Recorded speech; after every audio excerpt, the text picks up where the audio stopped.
Another SBS na naman ang nirelease ngayon and napaka-controversial ng nilalaman nito, especially para sa mga Zoro fans natin dyan. Bali yung source ko pala ng information na ito ay sa Twitter account na kung tawagin ay @ScotchInformer. I-clear ko lang iniiwasan ko na mag-upload ng spoilers to show my support sa early translations at sa official translation ng chapter ng One Piece. Pero yung SBS volumes naman siguro exempted naman sa pinapractice ko ngayon, di ba? Pero para masigurado, spoiler alert.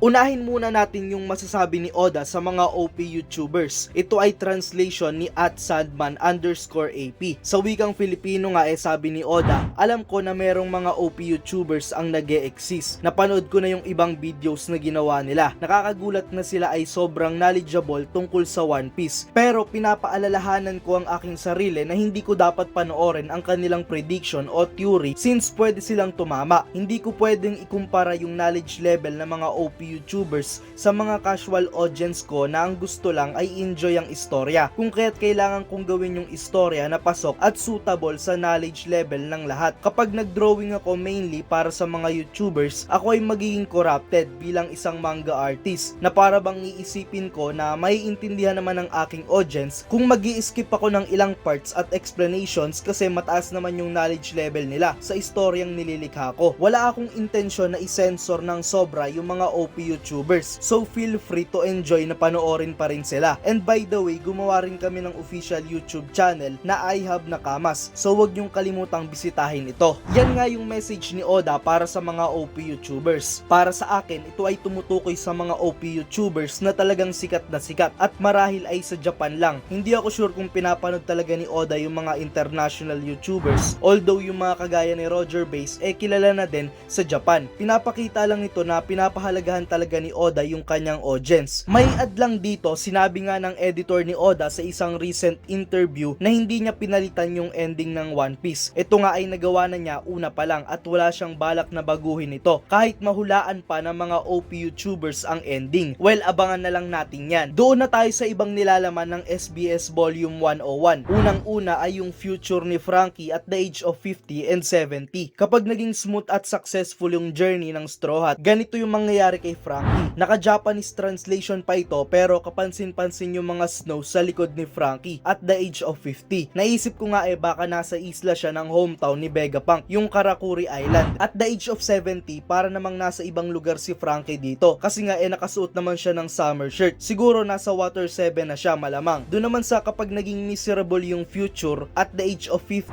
robot na nga si Franky. BF-50 kung tawagin. At sa age of 70, siya ay isa ng battleship na kung tawagin ay BF-70. Nakakatawa nga yung design ni Franky dito na mukha talagang nawala na siya sa sarili na naging isa na siyang battleship. Next ay ang Red Hair Pirates. Isa sa mga nakakasurpresang revelation sa SBS. Nireveal na nga yung pangalan ng ilang mga members ng Red Hair Pirates dito. Mainly yung mga nakita natin sa Marineford War. Ito nga ay sina Lime Juice, Bonk Punch, Hango, Building Snake, Howling Gab at Monster. Wala nang ibang information about sa kanila. Pero interesting thing dito ay yung katotohanan na sinabi na si Rockstar, which is yung rookie noong pre-time skip na naging member ng Red Hair Pirates, ay mas mababa kesa kay Monster, which is yung unggoy. Isa nga daw si Monster sa mga officers ng Red Hair Pirates. Well, yan yung pagkakaintindi ko dito sa post. Malamang sa malamang na dahilan kung bakit ni-reveal ito ay dahil sa parating na One Piece film Red na alam naman natin ay magiging movie kung saan involved si Shanks o marahil nga tungkol kay Shanks yung movie na ito.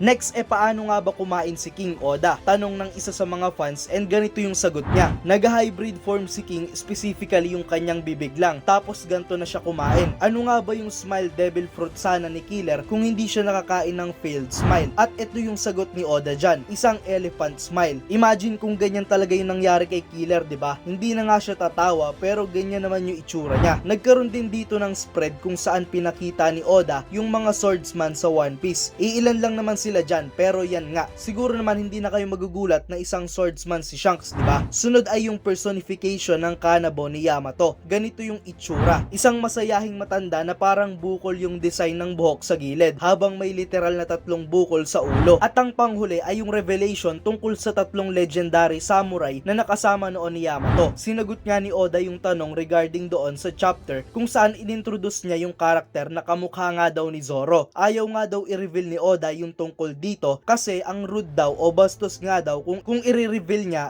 tinatago nga ito nung karakter na yon. Pero para nga daw maklear na ito, binigay ni Oda sa atin yung pangalan ng mga karakter na yan. Ang tatlong ito ay kabilang sa mga former daimyo ng Wano Country at after nga ng pagkamatay ni Kozuki Oden, lumaban sila sa Animal Kingdom Pirates na nagresulta sa kanilang pagkatalo. Yung merong triangular face ay si Fugetsu o Musashi, ang daimyo ng KB. Yung merong pointed face ay si Uzuki Tenpura, ang daimyo ng Udon. At ang kamukha ni Zoro ay si Shimotsuki Ushimaru, yung daimyo ng Ringo. At ayon kay Oda, hindi tatay ni Zoro si Shimotsuki Ushimaru. Walang sinabi na hindi sila related, basta hindi sila mag-ama. So debunk na nga yung theory na tatay ni Zoro yung karakter na ito. Sabi pa nga ni Oda dito, meron siyang panels na hindi sinama sa manga. Ito nga ay tungkol kay Onimaru. Si Onimaru ay yung partner ni Shimotsuki Ushimaru. At noong nagkita nga daw si Onimaru at Zoro, yung time na nanakawin nito yung Shizui ni Zoro, dapat merong panel na gagawin si Oda kung saan makikita ni Onimaru yung kanyang former master na si Ushimaru kay Zoro. Pero hindi niya ito sinama kasi magiging complicated lang daw yung istorya. At kung matatandaan, na-discuss ko na yan sa dati kong video. Hindi na nga mapagkakailan si Zoro ay isang Shimotsuki. Ang kaso, may isang potential loophole ako nakita dito. Ito ay yung alaga ni Shimotsuki Ushimaru na si Onimaru. Si Onimaru ay isang fox na mula sa Wano. Siya ay 69 years old na ayon nga sa kanyang bib record. Meaning nasa 50 or 60 plus na nga din si Ushimaru dapat. Bilang partner nga ni Ushimaru, si Onimaru ay isa sa mga nakakakilala dito. Alam niya nga dapat yung mukha ni Ushimaru and kabisado niya yung galaw nito. Dito nga sa nangyaring pagharap ni Onimaru o Gyukimaru kay Zoro, hindi natin nakita na mag-react si Onimaru sa itsura ni Zoro. Katulad nung reaksyon ni